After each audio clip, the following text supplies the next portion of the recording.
The camera zooms into a silent school hallway, lockers dented, papers scattered.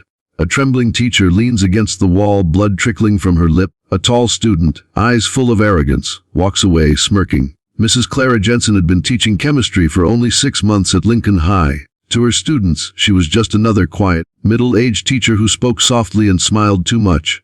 No one knew she had served 8 years in the military, deployed twice, decorated once, before leaving to start a quieter life. Every morning she arrived early, lined up the lab equipment neatly, and wrote motivational quotes on the board. Her students never noticed the tiny tattoo on her wrist, the one she tried to hide, a small eagle symbolizing her old unit. But not everyone respected her calmness. Among her students was Ryan Cole, the school's most feared bully.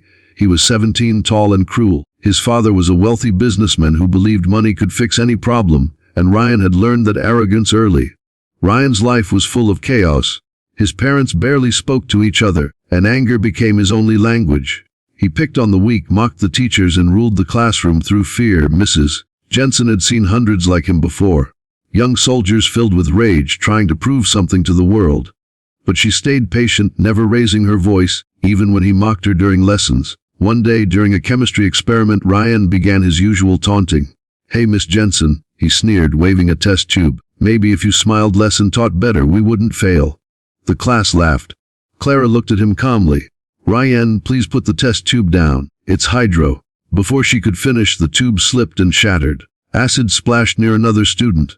The class screamed. Clara reacted instantly, grabbed the student, and checked for burns. No harm done. But instead of apologizing, Ryan rolled his eyes. "Relax, it's not a war zone. You don't need to act like some soldier." The word soldier hit her like a bullet, not because it offended her, but because it came from a place of ignorance. That day, Clara didn't report him. She stayed behind after class, silently cleaning the mess. But her hands trembled, not from fear but from memories. Memories of dusty battlefields, of brothers she had lost, of moments when she had to be stronger than she ever wanted to be. Still, she hoped he'd learn. She always hoped. Until that Friday. It was raining heavily that morning. The corridors smelled of wet clothes and tension. Clara entered her classroom to find the lights off. When she turned them on, she froze. Her board was covered with cruel graffiti. "Army Psycho. Go back to war." Laughter echoed from the back. "Ryan and his friends." Clara's lips quivered, but her eyes didn't waver. Ryan outside.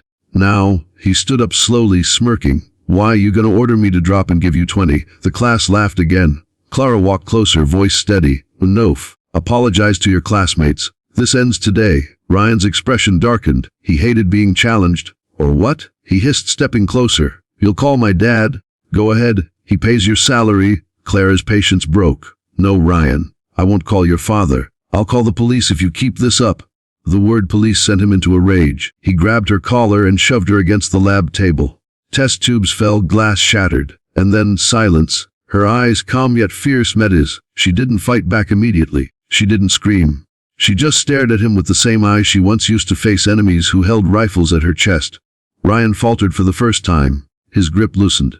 But it was too late. In one swift, trained motion, she twisted his wrist, broke free, and pinned his arm against the table. He gasped in pain, immobilized. The class was frozen in shock. Her voice was low, the same voice she used to command troops. She released him and stepped back. "Get out." That moment changed everything. Within hours, the principal called an emergency meeting. Parents came. Police arrived. Students gave statements. Ryan's story fell apart quickly. There were videos, witnesses, everything. When the truth came out, Ryan was expelled. His father tried to sue the school, but the footage made it impossible.